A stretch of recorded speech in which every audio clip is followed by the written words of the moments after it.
Hi, I'm Robert F. Kennedy Jr., and I send my greetings to all the distinguished delegates of the Minamata Convention. I had hoped to be with you today, but the government shutdown means that I couldn't do that. The Minamata Convention was born from a shared moral conviction that no human being should suffer from exposure to mercury. You came together to protect future generations from this potent neurotoxin, and I'm looking forward to continued progress. Article 4 of the convention calls on parties to cut mercury use by phasing out listed mercury-added products.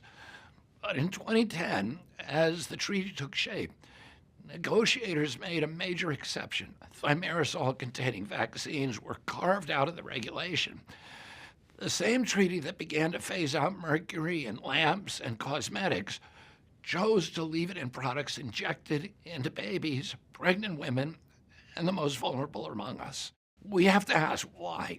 Why do we hold a double standard for mercury? Why do we call it dangerous in batteries, in over-the-counter medications and makeup, but acceptable in vaccines and dental fillings?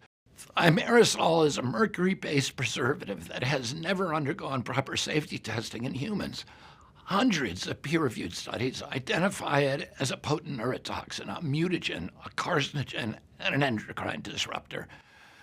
Thimerosal's own label requires it to be treated as hazardous material and warns against ingestion. There is not a single study that proves it's safe. That's why in July of this year, the United States closed the final chapter on the use of thimerosal as a vaccine preservative, something that should have happened years ago. I want to be clear, it's inexcusable that governments around the world still allow mercury-based compounds in healthcare when safe alternatives exist.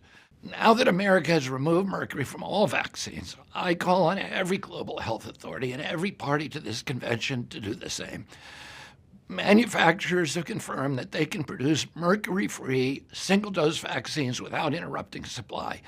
There is no excuse for inaction or holding stubbornly to the status quo. Let's honor and protect humanity and our children and creation from mercury, and let's act in the true spirit of the Minamata Convention for the integrity of this historic treaty and to ensure that no child anywhere in the world is ever exposed to this deadly neurotoxin again.